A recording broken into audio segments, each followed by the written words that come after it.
Hey friends, welcome back to the channel. So, I recently read Elon Musk's biography, and there are a bunch of lessons from the chap that we can learn from about how he's built this ridiculous roster of companies. So in this video, we're launching a new series on the channel called Case Studies, where we distill and discuss wisdom from cool people all around the world. And in this episode, we're gonna go over 10 life lessons that Elon Musk uses, some for productivity, some for general life, and some kind of meta things that we can learn from, hopefully to help live our own best lives. So lesson number one is that being ridiculously successful doesn't automatically make your life better. And there's this thing that we all have a tendency to do, which is that we lionize people like Elon Musk and Steve Jobs. And we think that because these people have made it by traditional metrics in society, we should therefore kind of look to them as role models, as people to aspire to. And I think that's all well and good. But I think what's really interesting about Elon is that when he's asked in interviews about how he does his stuff, he often says that he wouldn't actually recommend his lifestyle to a lot of people. And here's what he says about people that want to try and be like him. If somebody wants to be me or do the things I've done, I would say most probably you're mistaken. You do not want to do that. You'd have to have some kind of like rage demon in your skull that you just got to get it done. So obviously our friend Elon is really successful, but it sounds like he wouldn't actually particularly recommend his lifestyle to a lot of people. And this ties in with a really cool concept called pixel theory, which I read about on the fantastic blog Wait But Why by Tim Urban. Now the idea here is that life is a picture, but we live in a pixel. And when we think of someone like Elon Musk or Mark Zuckerberg or whatever, we think of the whole picture of their lives that, oh, this is the richest person in the world and they've got all this power and influence and fame and prestige and they seem to do cool things.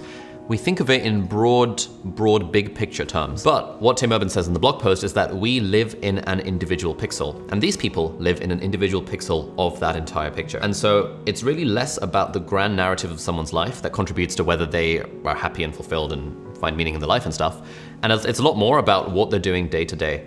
And so this is why this is lesson number one, because even though we're doing the series where we're trying to distill wisdom from famously successful people around the world, we want to take all of their stuff with a bit of a pinch of salt and recognize that obviously the journey is more important than the destination. And if Elon is saying to people that he wouldn't recommend his lifestyle, we shouldn't be so quick to try and lionize it and think that this is the model for how we should live. So with that caveat in mind, which actually applies to absolutely everything you ever hear on the internet or in interviews and stuff, everyone is just speaking from their own life experience. And you know, we can choose the important bits that resonate with us and that we can apply to our own lives, but we shouldn't be so quick to try and adopt absolutely everything in the life philosophy. So with that caveat said, let's move on to lesson number two. And lesson number two is that having a shower is really the best thing ever. So when Elon was doing a Reddit AMA, someone asked, what daily habit do you believe has had the largest positive impact on your life? And Elon Musk official simply replied with showering. I couldn't find any more quotes about specifically the showering thing, but there's a bunch of articles that other people have written talking about how Elon freaking loves his daily shower and how it gets him into the right headspace, and how if he doesn't have his shower, he feels like, you know, he doesn't have his ideas, he feels like his creativity is not like unlocked and all this kind of stuff around having a shower.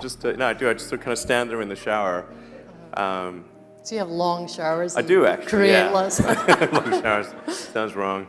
And this was interesting because for me, like this morning, I had like a 3-hour-long writing session because I'm working on my book. And in between the writing session, I had a shower, and I like to take my time in the shower. I spent about 15-20 minutes in the shower, just like enjoying it and mulling over some of the ideas.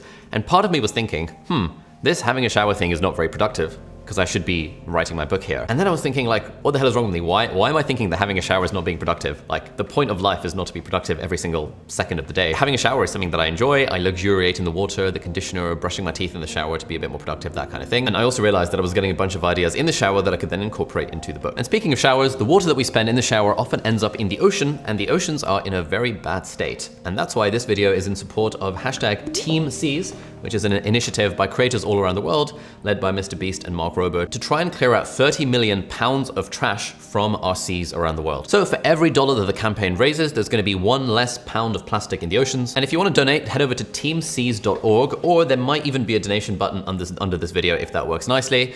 This video is actually sponsored by CuriosityStream, but they have very kindly allowed us to replace the plug for CuriosityStream with the plug for Team Seas, and I'll be donating all the proceeds from the CuriosityStream video to Team Seas as well. So if you wanna help this initiative with all these creators all around the world of clearing up the oceans and making sure that your shower water goes into a clean ocean rather than a dirty ocean filled with trash, head over to teamseas.org or hit the donation button down below somewhere in the video description, and let's try and get this to $30 million. If you're interested, then half the money that we raise is gonna go to the Ocean Conservancy, and they're gonna focus their efforts on clearing up the beaches and the oceans, and the other half is going to an agency called the Ocean Cleanup, which is focusing on rivers, because apparently 80% of the plastic in the world's seas comes from 1% of rivers. And so if we can target the rivers and get rid of the trash from there, we will actually make a big difference on the ocean scale as well. It's a pretty cool initiative. Our friend Elon is obviously a big fan of saving the planet as well, and it's kind of nice that all of us creators can band together and do something cool and raise money for genuinely a very good cause to hashtag save the planet, hashtag Team Seas, all that stuff. Anyway, let's move on to lesson number 3 from Elon, which is that reading is the best thing ever. Now, there was a cool interview with Elon where someone asked him how he founded SpaceX, a rocket company without a background in rocket science, and his response was something along the lines of, I read a book about it. And this is something that really comes through in his biography, where when they talk about his early life, a thing that really stood out to me was just how much he enjoys reading and was just like devouring books from the age of like 3 onwards. Here's a quote from the book. The most striking part of Elon's character as a young boy was his compulsion to read. From a very young age, he seemed to have a book in his hands at all times.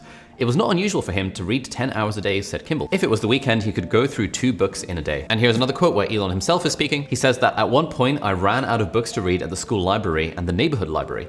This is maybe the 3rd or 4th grade. I tried to convince the librarian to order books for me. So then I started to read the Encyclopedia Britannica.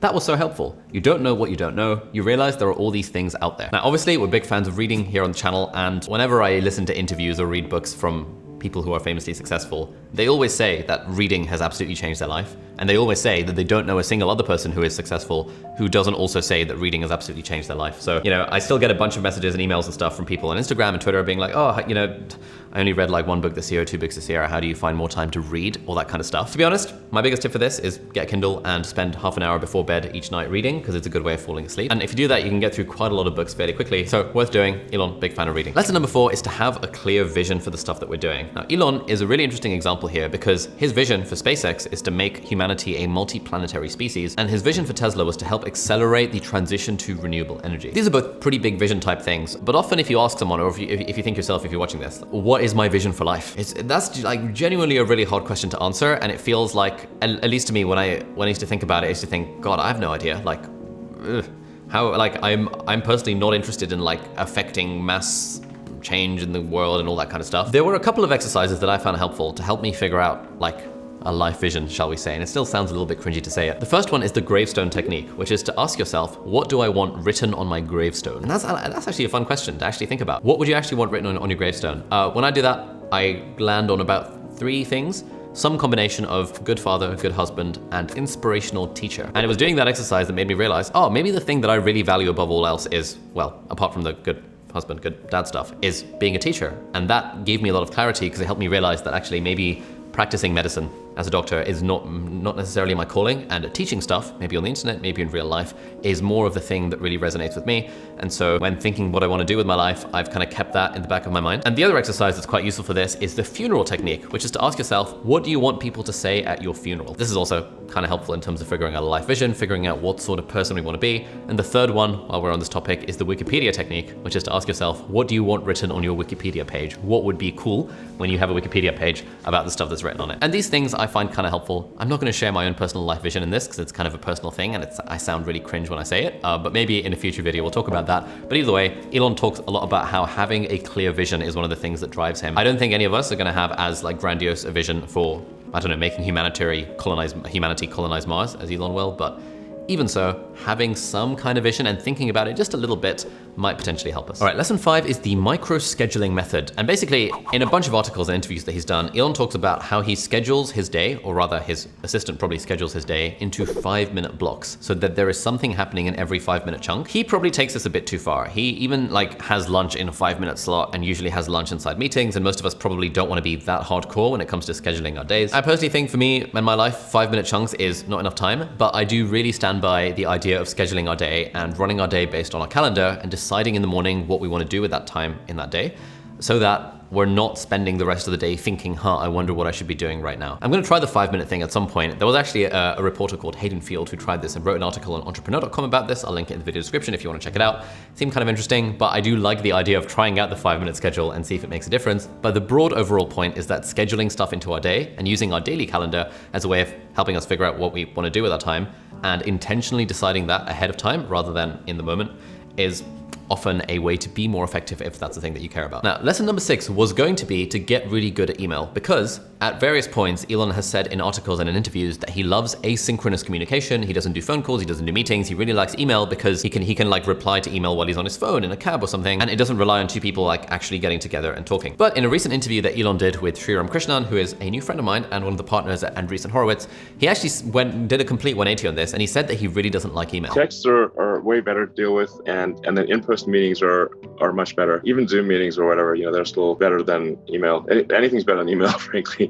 And again, I think there's a good meta point here, which is that people's productivity habits and lifestyles and stuff can and do change over time. This biography was written in like 2015, 2016, and we're 5 years in, so it's probably kind of out of date on the stuff that Elon Musk is currently doing. It's pretty good for his kind of past story. But I often think about this when people message me on Instagram or whatever, asking, hey, what app are you using for X, or what app should I use for Y? And when it comes to like apps like to-do list or note-taking and stuff, my personal app choices often vary. These days I'm using Apple Notes and I'm using Todoist. But like this time last year I was using Things and I was using Evernote, I was using Notion, I was using Roam or whatever. People's habits change over time, and certainly the way that Elon approaches email has radically changed over time. And so if someone read one of his articles back in the day and was like, oh my god, email, and decided because Elon does it to switch their entire lives to running on email, then they'd probably feel a bit snaked when Elon suddenly does a 180 on this. He's not trying to be a role model for everyone else to follow and to follow his productivity habits. He probably just doesn't even care, and for him it was just a bit of a throwaway comment to mention at one point a few years ago that he likes email, and to mention at one point this year that he doesn't really like email. And so the meta point here is we don't want to be overly wedded to following the advice of someone word for word, and instead think about the principles, think about the reason as to why they made that choice,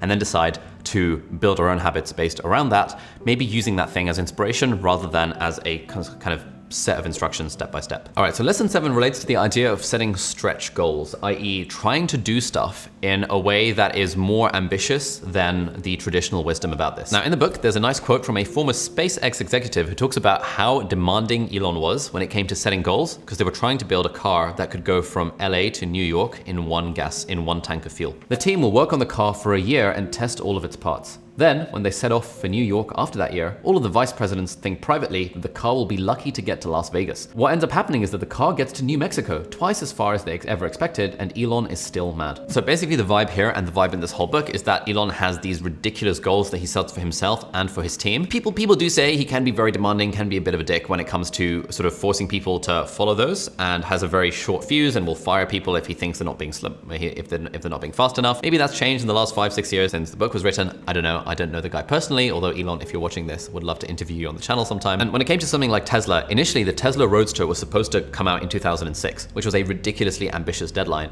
It ended up coming out in 2008, so like 2 years late, but that was still faster than other competitors would have done it, than other people would have done it, because they would have taken a much longer time to actually get this thing off the ground. And so for me, the lesson here is that there is some value in setting stretch goals. And one thing I often try and encourage the team is that like we don't want to take too long with doing stuff, because then when it comes to planning, you can plan all you want, but ultimately execution, when the rubber meets the proverbial road, that's when real stuff tends to happen. And so for example, when we were initially planning our first cohort of a part-time YouTuber Academy, my online course, if we'd done it more sensibly, it would have taken about 6 months to plan. In reality, it took about 2 weeks to plan, and then we just put the course out there to see what happens. And this is sort of a scrappy startup kind of vibe of making something and then iterating on it over time, rather than spending ages planning to try and get the perfect product out. And that certainly seems to be the way that Elon's approaching building stuff at Tesla and SpaceX and his other companies. So overall, I'm not personally a massive advocate of like lots and lots of goal setting and setting these sort of arbitrary deadlines and stuff, but clearly it seems to work for Elon Musk, and my ambition is a lot less than his, so maybe there's something there going on. All right, so final lesson from Elon is to focus on only the important things. Now here is a segment from one of his commencement speeches. I'd say focus on signal over noise. A lot of companies get confused. They spend money on things that don't actually make the product better. For example, at Tesla, we've never spent any money on advertising. We put all of the money into R&D and manufacturing and design to try to make the car as good as possible. Basically what he's saying is we want to focus on the signal over the noise. We want to focus on the important 20% of activities that are driving 80% of the results. And this is just a really important lesson to always remind ourselves of, that like, are we doing the thing that's actually driving results? Or are we doing what feels to us that like work and what looks like work to other people, but that's not actually driving the thing that we actually want to get out of it, especially if we're not having fun along the way. And one thing that I'm exploring a lot in the book that I'm working on is the idea that when we see work as having to be a hard thing and we see work as having to be suffering, and we kind of imagine that things need to be harder than they actually are. And so we end up kind of spinning our wheels quite a lot doing what we think looks like work. But if we stop and think about it and think, okay, what's actually important here? What are we working on? You know, just taking that time to take one step back is often really helpful. And I find that for me, whenever I actively take the time to do it, I think, there's probably an easier way to do this. There's probably something more important I could be focusing on rather than this thing that I'm spending a lot of time doing. So those were a bunch of life lessons from Elon Musk. If you enjoyed this video and you care about things like productivity and time management, which is one of my favorite topics, then check out this video over here, which is sort of 10 tips on how I personally manage my time, and that's basically a bunch of tips that I've learned from productivity books and people over the last like 10 years of my life, all condensed into this one quick video. So click over there to check that out. Thank you so much for watching. Do hit the subscribe button if you aren't already, and I'll see you in the next video. Bye-bye.